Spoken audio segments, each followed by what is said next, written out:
नमस्कार, आदाब, सत श्री अकाल, जय भीम, जय जोहार। मेरा नाम है रिंकी वाजपेयी। साल 2007 में एक फिल्म आई थी। उस फिल्म का नाम था ओम शांति ओम। उस फिल्म में दीपिका पादुकोण का एक बहुत मशहूर डायलॉग था, एक चुटकी सिंदूर की कीमत तुम क्या जानो रमेश बाबू, ईश्वर का आशीर्वाद होता है एक चुटकी सिंदूर।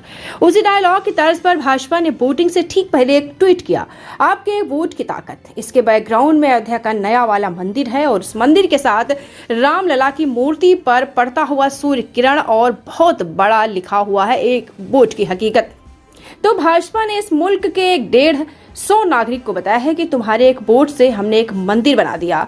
मैं जानबूझकर यहाँ चुनाव आचार संहिता की बात नहीं कर रहा, क्योंकि इससे बड़ा झूठ कुछ नहीं हो सकता कि मंदिर भाजपा या मोदी ने बनाया। ये रास्ता सुप्रीम कोर्ट का ने खोला है। तो चलिए समझते हैं हम इस एक वोट को, क्या क्या हुआ है और क्या क्या हो सकता है आपके एक वोट की कीमत से ही। एक बहुत बड़े नेता ने इस देश की गरीब से गरीब जनता के खून पसीने की कमाई से टैक्स वसूली करके नहाने धोने, मंदिर घूमने, पूजा करने, समंदर में डुबकी लगाने, सैर सपाटा करने के लिए 8,500 करोड़ रुपए का विमान खरीदा है। यह है आपके एक वोट की ताकत। आपके एक वोट की ताकत ये है कि मणिपुर में महिलाओं को कपड़े उतार कर सड़कों पर घसीटा गया, सैकड़ों लोगों को मार दिया गया, हजारों घर, मंदिर, गिरजे, मस्जिद जला दिए गए और सुप्रीम लीडर उसे जनता के पैसे से खरीदे गए विमान में बैठकर झांकने तक नहीं गए।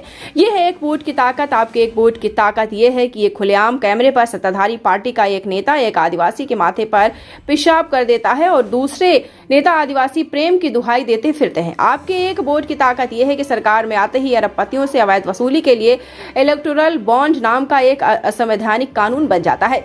इस तंत्र के जरिए अपनी पार्टी के लिए पूरे 7,000 करोड़ की वसूली कर डाली जाती है और भारत की जनता को हिसाब देने से साफ मना कर दिया जाता है।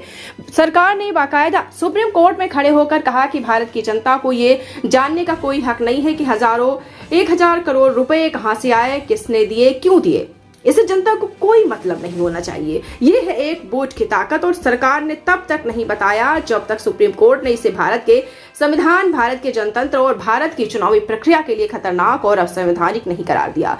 एक वोट की ताकत यह है कि देश के लिए मेडल जीत कर दुनिया में भारत का नाम रोशन करने वाली बेटियां प्रधानमंत्री के घर के सामने चिल्लाती रही कि आपका सांसद हमारी छाती पर हाथ मारता है, लेकिन मुल्क के प्रधान के कानों पर जूं तक नहीं रहेंगी। इतना ही नहीं, देश की महिला विकास मंत्री ने उनकी खिल्ली उड़ाई और पुलिस ने हमारा माथा ऊंचा करने वाली बेटियों को जंतर मंतर से घसीट कर फेंक दिया। आपके एक वोट की ताकत के दम पर एक चाय बेचने वाला प्रधानमंत्री बन जाता है और ये सब खामोशी से देखता रहता है, विमानों में सैर करता रहता है, गरीब लोगों की खिल्ली उड़ाता रहता है, मौज करता है। और बताएं, आपके एक वोट की ताकत इसी दिल्ली में 3 कृषि कानूनों के खिलाफ हजारों किसान गर्मी, जाड़े, पाले, बारिश में साल भर तक सड़कों पर बैठे रहे। सैकड़ों किसानों की जान चली गई, उनके रास्ते में सड़कों पर किले ढुकवा दिए गए, उनके ऊपर ड्रोन से आंसू गैस के गोले बरसाए गए, उन पर तरह तरह के जुल्म ढाए गए। उनके नेताओं ने किसानों को खालिस्तानी और दलाल तक का, लेकिन देश चलाने वाले कानों में रुई ठोस कर आंखों पर पट्टी बांध कर रामराज के भजन सुनते रहे। ये है आपके एक वोट की ताकत। नोटबंदी याद है आपको? लाखों लोगों को वठन्नी चौन्नी के लिए तरसा दिया गया था। बच्चे दूध के लिए बिलख रहे थे, बुजुर्ग दवाई के लिए और नौजवान मेहनत मजदूरी के लिए। शादियां रुक गई, मंचों से ठहाके लगाए जा रहे थे। ये है आपकी एक वोट की ताकत कि देश के मालिक खुलेआम जनता को डर से तड़पा कर मजे लेते हैं। लेकिन अभी कहां आपके एक वोट की ताकत की महिमा इतनी ही नहीं है। आपको बता दें, कोरोना का समय याद है आपको? देश के लाखों लोग एक सांस के लिए तड़प रहे थे और सुप्रीम लीडर अज्ञातवास में चले गए। टैगोर का भेष धरे मोर को दाना चुगा रहे थे, लोगों को ऑक्सीजन के सिलेंडर नहीं मिल रहे थे, अस्पतालों में बिस्तर नहीं, विटामिन की गोली तक की कमी हो गई, मास्क नहीं और सैनिटाइजर नहीं मिल रहा। इतना ही नहीं, आप शायद भूल गए होंगे, लाशों को जलाने के लिए शमशानों में जगह कम पड़ गई, लकड़ी कम पड़ गई, कफन कम पड़ गया, गंगा के रेती में लाशों को दबा दिया गया लोगों ने और मशानों में लाइन लग गई। हंसते मुस्कुराते लोगों से लाश में तब्दील कर दी गई, क्योंकि एक निठली, निकम्मी और निर्लज्ज सरकार ने जनता से मुंह फेर लिया। यह है आपकी एक वोट की ताकत। इसी देश की राजधानी में भारत के एक मंत्री ने खोले अब नारे लगाए, देश के हकदारों को जूते मारो, सालों को और उस पर एफआईआर तक दर्ज नहीं हुई। यह है आपकी एक वोट की ताकत जनाब। पूरी जिंदगी की नौकरी के बाद पेंशन का हक छीन लिया गया। यह है आपकी वोट की ताकत। सेना में जान की बाजी लगा देने वाले नौजवानों को 4 साल का बंधुआ मजदूर बना दिया गया। यह है आपकी एक वोट की ताकत। अंबानी और अडानी की दौलत बढ़ती जा रही है और इलाहाबाद के कमरे में सालों से प्रतियोगी परीक्षा की तैयारी करने वाले नौजवान उम्मीद होकर जान दे देता है कि आपके एक वोट की ताकत।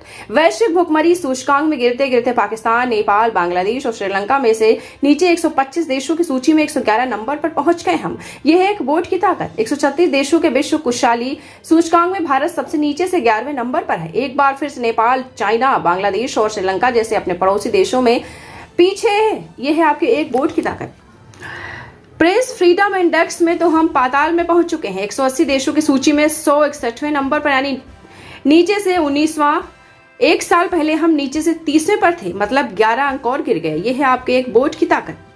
भूखे लोगों को बताया जा रहा है कि देखो देखो, और अब पत्तियों की तादाद देखो। हारून इंडिया रिच लिस्ट के मुताबिक देश में 1319 लोगों के पास 1000 करोड़ रुपए से ज्यादा की दौलत है। कहते हैं कि एक साल में भारत में 216 अरबपति बन गए। साल 2000 में अरबपतियों की संख्या केवल 9 थी और 2017 में बढ़कर 101 तक पहुंची थी, लेकिन 7 साल में 1300 को पार कर गई। अरबपतियों की तादाद यह है कि एक वोट की ताकत। लेकिन उसी एक वोट की ताकत का दूसरा पहलू यह है, अमीर और अमीर होता जा रहा और गरीब और गरीब। आपको बता दें, ऑक्सफैम की रिपोर्ट कहती है कि भारतीय आबादी के शीर्ष 10% लोगों के पास कुल राष्ट्रीय संपत्ति का 77% हिस्सा 2017 में देश में जितनी भी दौलत पैदा हुई उसका 73% हिस्सा है। 1% अमीरों की जेब में चला गया, जबकि 67 करोड़ भारतीयों की संपत्ति में केवल 1% की बढ़ोतरी हुई है। यह है आपके एक वोट की ताकत। तो वोट करने जाइए तो वोट की ताकत को समझिएगा, सोचिएगा कि आप किस तरीके का देश बनाना चाहते हैं। अमीरों को और अमीर पत्रकारों की जुबान बंद हो जाती है। धर्म को लेकर भेदभाव, मंदिर मस्जिद का झगड़ा या फिर सबके लिए सुलभ पढ़ाई, सस्ती दवाई, लोकतंत्र की आजाद जुबानें, सबके लिए रोजगार, सांस लेने लायक हवा, साफ पानी और सुरक्षित माहौल, सारी ताकत आपकी इसी एक वोट में है। ये आप पर है कि आप क्या चुनते हैं, और आप सबसे अपील है कि वोट जरूर दीजिए। वोट देना बहुत जरूरी है। ये केवल लोकतांत्रिक हक नहीं बल्कि एक नागरिक जिम्मेदारी भी है। इस जिम्मेदारी का निर्वाह करने से पहले भारत को बेहतर बनाया जा सकता है, एक अच्छा माहौल लाया जा सकता है और इन सब के ऊपर लोकतंत्र को आबाद रखा जाता है। तो वोट जरूर दीजिए। और हमारी खबर आपको कैसी लगी, आप इस बारे में कमेंट बॉक्स में कमेंट जरूर कीजिए। नमस्कार। तो हमारे साथ देखते रहिए फाइट अगेंस्ट क्रिमिनल चैनल और पढ़ते रहिए fight against criminal daily newspaper. आज की खबर में बस इतना ही। वीडियो को लाइक करें और चैनल को सब्सक्राइब कर ले, जिससे आने वाली वीडियो की नोटिफिकेशन आपको मिलती रहे।